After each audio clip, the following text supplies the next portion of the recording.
Et la première chose, c'est de dire qui vous êtes, le nom, simplement, ça ne suffit. Pas trop d'activité. Donc, je suis tel, je fais peut-être telle chose dans la vie, et on est parti.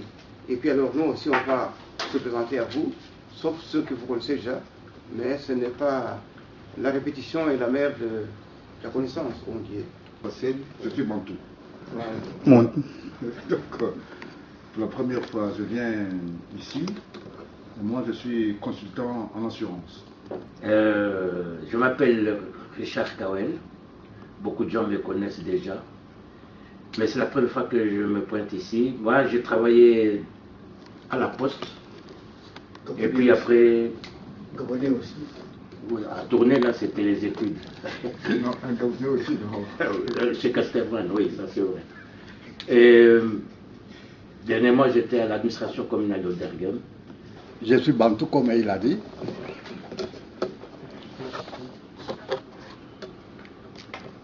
Comptable de profession, mais pensionné.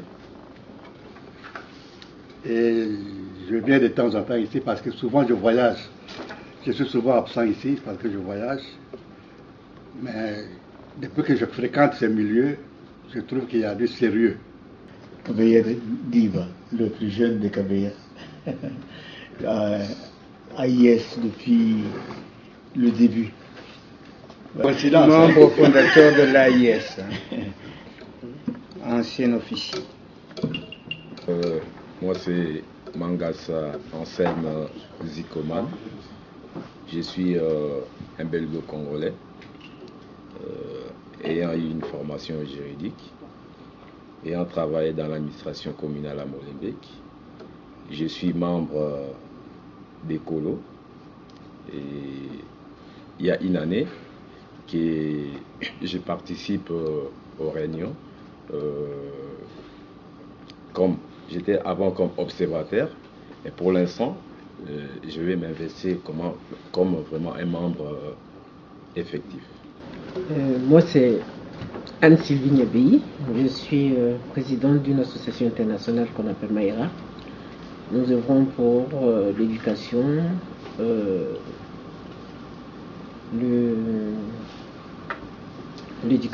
l'autonomisation des femmes et le droit de la personne.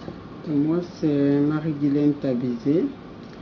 Je suis membre de l'association AIS, je dirais, plus de 5 ans. 2013. Et j'occupe la fonction d'être trésorière. Voilà, moi c'est Lubambu Chinyoka. Je suis Montou, comme les amis qui sont là-bas. Je suis l'un des fondateurs de l'association depuis 2010. Et je coordonne, si vous voulez, le comité de pilotage, en fait, parce que c'est un peu de cela qu'il s'agit. Il faut piloter le long de projet jusqu'à ce qu'il soit mûr et il sera lâché à ce moment-là. Bien, moi je suis Guy Lambert Satimi, je suis un ancien directeur de banque. Pour l'association ici, je suis administrateur. Je suis aussi, à mes temps perdus, chercheur et écrivain. Voilà, je suis dans le comité de coordination, le comité que nous appelons comité de pilotage, jusqu'à ce que nous élirons une assemblée oui, et le conseil définitif. Moi, je m'appelle Madame Dibaka Maristélé. Je suis membre d'AIS. Un groupe d'amis se sont réunis sur l'avenue Clémenceau. Ils ont fait le constat assez sérieux de la situation des Africains en Belgique et ils se sont rendus compte qu'en fait, la plupart d'entre nous ont quitté l'Afrique à la recherche d'une meilleure vie. Mais seulement cette vie, il faut la construire. Nous sommes ouverts. Nous sommes toujours dans un processus dans cette affaire ici. Donc dans ce processus, il y a la place pour tout. Il faut savoir que bon, ce que nous faisons, c'est de la microfinance, mais la microfinance va aussi dans le sens, ensemble avec ce qu'on appelle la micro-assurance aussi. Même pour les crédits que nous accordons, pas les crédits, le soutien financier, on a aussi besoin d'assurance pour que, dans le cas de nos remboursements, M. Marcel puisse nous rembourser ça. Donc ça nous rassure aussi, quelque part. Mais nous allons avoir l'occasion d'en parler pour voir exactement qu'est-ce qui peut être fait dans ce sens-là. 3 000, 4 000, 5 000, en tout cas, tout a été remboursé. Jusque-là. Et ce qui est en cours est en train de l'être. Donc, c'est sur base de confiance que nous évoluons. Jusque-là, on étudie d'autres possibilités d'assurer, soit de se faire accompagner par quelqu'un de nous, quelqu'un qui soutient son ami. Il dit, écoute, j'ai là-bas assez de fonds, bon, si tu veux emprunter, moi je m'engage pour vous. Que nous collaborons avec Financité, que nous aurons à disposition donc la possibilité d'occuper les locaux ici tous les mardis de 17h à 19h. Les locaux pour ceux qui seront en fait dans le couloir, enfin c'est un bureau qui soit dans le couloir ici, donc ici donc, et qui sera donc à un moment sont également possibles. Par rapport au financement bancaire, donc je travaille sur ce dossier depuis des années. Ils ont un journal qui s'appelle Financité et celui qui nous ont proposé d'entrer à leur conseil d'administration. Alors nous avons également un partenariat en développement avec le BRISOC. Le BRISOC qui accorde des crédits, parce que nous ne pouvons pas donner des crédits, en tout cas dans l'état actuel des choses, on ne peut pas. C'est pour ça qu'on donne des soutiens financiers. Si les Africains le veulent un jour, on peut y arriver. Il suffit qu'on soit, je prends un exemple, 1000 personnes à épargner chacune 1,50 million, eh bien, on peut se passer du financier des banques ou d'autres organisations. On peut y arriver. Mais c'est la volonté, pour l'instant, qui fait défaut. Évidemment, il y a ce scepticisme, ces doutes, ces peurs qui font qu'on n'ose pas avancer, on recule toujours, et entre-temps, les autres avancent.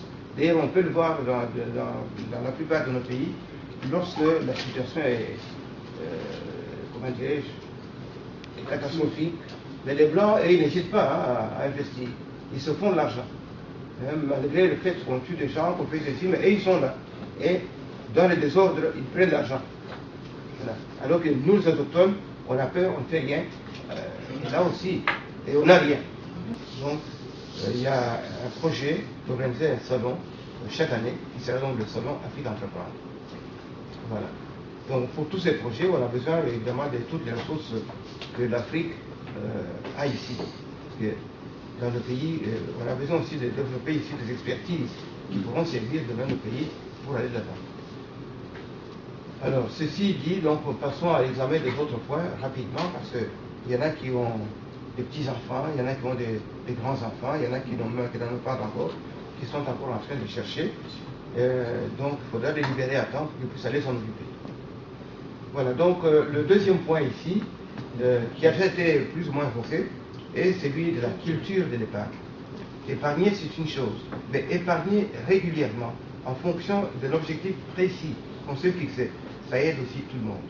Parce que ça nous permet d'avoir un budget, de savoir combien rentre tous les mois, et ça vous permet de savoir où est-ce que vous en êtes. Tout à l'heure, on va donner à tous ceux qui n'ont pas encore eu leur fiche d'épargne, de voir, en rapport avec les objectifs qui s'étaient fixés, est-ce qu'ils les ont atteints ou pas.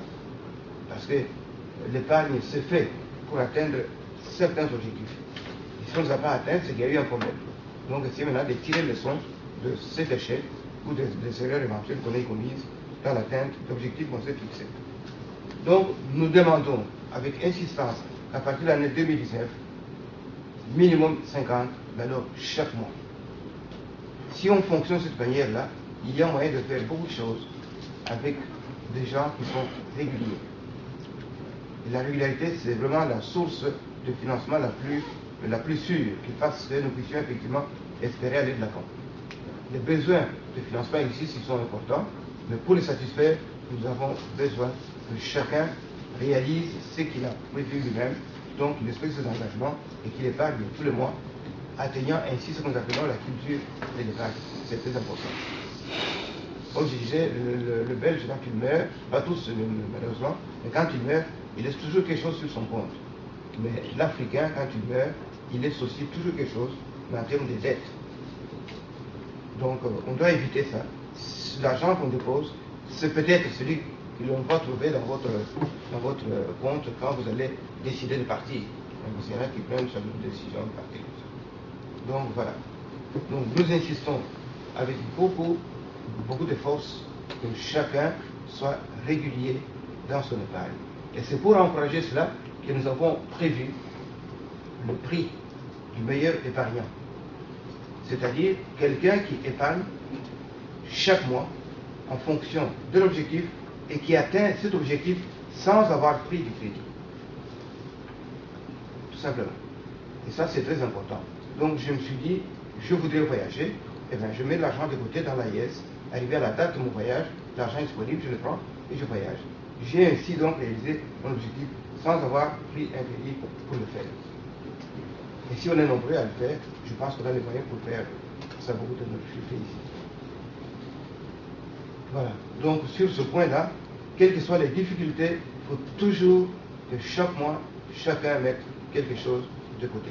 Qu'il pleuve, qu'il neige ou qu'il vente, comme on le fait pour une réunion mensuelle, eh bien, il n'y a rien à faire, ça va nous permettre d'avancer. Et si on ne le fait pas, eh bien, on va tourner en rond. On va tourner en rond. Quand vous regardez les fiches d'épargne ici, il y a des fiches où certaines personnes sont toujours à zéro. Ils ont adhéré, mais aucune épargne. Et certains ont eu le kilo de venir demander des crédits, alors qu'ils savent qu'ils n'ont jamais épargné. Donc, comme je disais, vous n'avez pas semé, mais vous venez récolter. Ça, c'est facile. Je dis, vous semez, moi je viendrai seulement pour récolter. Ça ne se fait pas. Donc, nous devons absolument apprendre à contribuer avant de venir chercher, à puiser donc dans la caisse des autres. Parce que nous tous, on a besoin de l'argent que nous avons dans cette caisse-là. Donc, il n'est pas question que quelqu'un vienne chercher l'argent que les autres ont mis et que lui-même ne veut pas le mettre dans cette caisse. Je voulais ajouter quelque chose? Non, parce que pour ceux qui n'ont pas d'objectif à fixer, l'argent est automatiquement reconnu, quoi. Au lieu de retirer, par exemple, vous versez de janvier à décembre, et vous avez par exemple 2 000, 3 000 euros, il n'y a pas un objectif précis, l'argent est reconduit pour l'année après. Parce que le remboursement, c'est mensuel. Donc, si vous avez un plan de financement et que nous avons les moyens de le faire, on est dans le dossier. Parce que nous n'exigeons pas d'autres conditions telles que la capacité de remboursement qui est donc évaluée en fonction de vos revenus. Vous voyez? On a toujours, enfin, au niveau du soutien donc du candidat entrepreneur, pour prendre l'exemple que tu as donné, et je pense qu'on en avait parlé d'ailleurs, parmi nous, il y a des personnes qui sont en mesure de pouvoir accompagner la personne, le candidat entrepreneur, pour le préparer à son introduction de son dossier au niveau du BOSOC.